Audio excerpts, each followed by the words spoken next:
Bismillahirrahmanirrahim. Assalamualaikum warahmatullahi wabarakatuh. Selamat pagi semuanya. Hari ini kita akan membahas mengenai definisi integral tentu dengan pendekatan jumlah Riemann ya.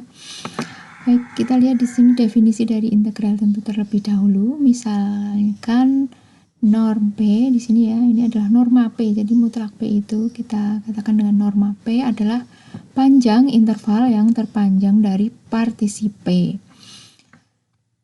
Kita lihat definisinya untuk integral tentu ya. Andaikan f suatu fungsi yang didefinisikan pada selang tertutup a, b, jika limit untuk norm p mendekati 0 dari jumlahan fxi bar delta xi, i dari 1 sampai n ada, maka dikatakan bahwa f adalah terintegral pada selang tertutup a, b.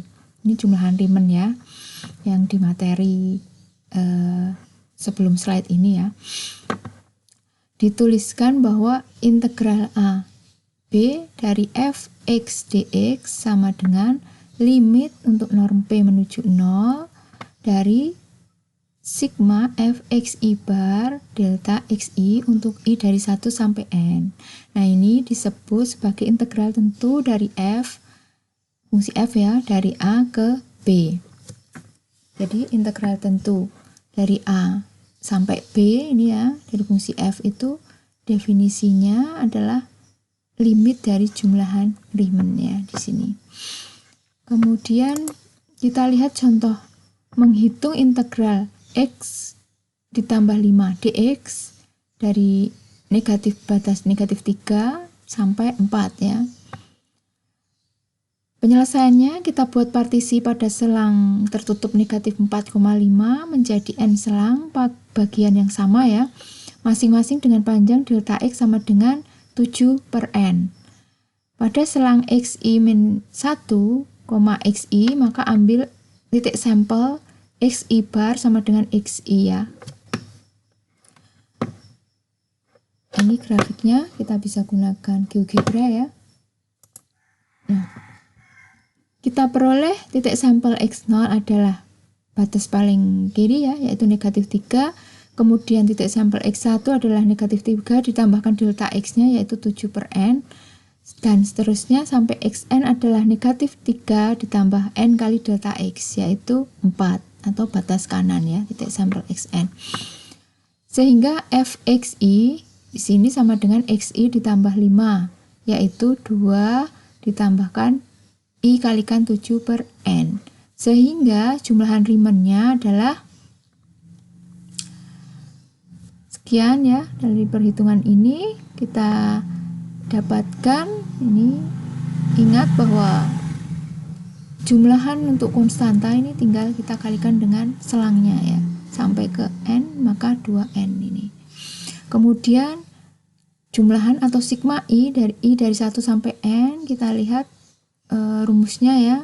Kalau kita mencari jumlahan dari atau notasi sigma dari i, ini rumusnya adalah n kalikan n plus 1 dibagi 2. Nah, kita hitung diperoleh bentuk sederhana ini 14 ditambah 49 per 2 kalikan 1 ditambah 1 per n. Selanjutnya kita lihat karena P adalah suatu partisi tetap, norm P-nya menuju 0, setara dengan N menuju tak hingga ya. Maka kita peroleh integral X ditambah 5 dx dari negatif 3 sampai 4 adalah limit N menuju tak hingga ya. Jadi norm P menuju 0 itu ekuivalen dengan N menuju tak hingga. Jadi limit N menuju tak hingga dari 14 tambah 49 per 2 kalikan 1 plus 1 per n, hasilnya adalah di sini mendekati 0 ya, hasilnya ya 1 per n, limit 1 per n menuju tak hingga di sini, sehingga hasilnya 14 ditambahkan 49 per 2 yaitu 77 per 2 hasil dari integral ini. Contoh berikutnya menghitung integral x kuadrat dikurangi 2 dx dengan batas negatif 2 sampai 3. Kita buat partisi pada selang tertutup negatif 2,3 menjadi n bagian yang sama. Di sini diperoleh delta x-nya 5/n. Kemudian titik sampel XI ya. Ini grafiknya kalau kita gambarkan dengan GeoGebra. Nah, kita hitung dengan jumlah Riemann terlebih dahulu ya. Ini X0 titik sampelnya paling kiri ya, batasnya yaitu -2. Kemudian X1-nya 5/n, X2-nya 10/n, dan seterusnya titik sampel Xn yaitu -2 plus 5n/n atau 3, yaitu batas kanannya. Kita peroleh integralnya yaitu ini pakai jumlahan Riemann ya. Kemudian limitnya norm P menuju 0, ini artinya n menuju tak hingga ya, n menuju tak berhingga. Nah, ini kalian hitung dulu ya, seperti contoh sebelumnya tadi. Kita uraikan nanti sigmanya ya, sigma dari masing-masing ini bilangan ini ya. Maka nanti kalian peroleh hasil akhirnya adalah 5/3. Nah, silahkan dicoba ini menggunakan contoh seperti sebelumnya tadi ya, diuraikan ini ya, nanti akan ketemu 5/3. Nah, selanjutnya untuk integral x⁻³ ditambah 2 dx dari -2 sampai 2 ya. Ini nanti kalian akan mendapatkan hasil 8. Silahkan dicoba dengan menggunakan jumlahan Riemann tadi. Nah, untuk integral selanjutnya 3x⁻³ ditambah 8 dx, kalau kita hitung di sini ya, hasilnya nanti 88,75 ya. Nah, sifat-sifat integral tentu.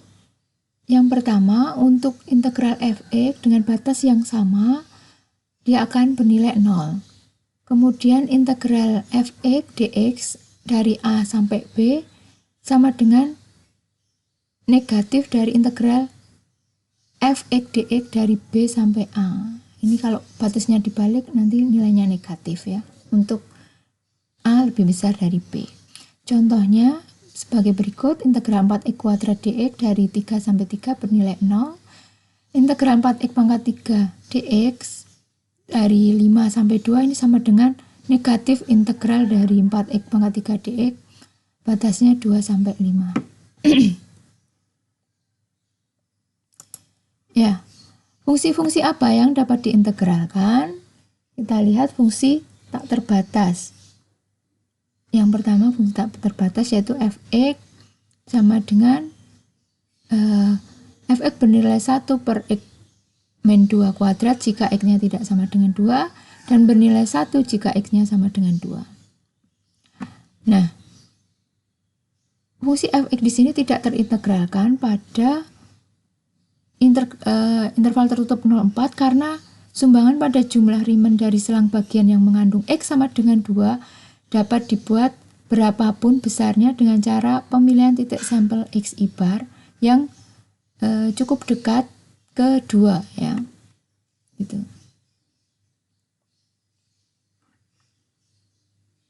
Nah, kita lihat di sini ya. f(x) tidak terbatas, maka f(x)-nya tidak terintegralkan. Jadi ketika titik sampelnya 2, di sini dia nilainya tak terbatas. Gitu.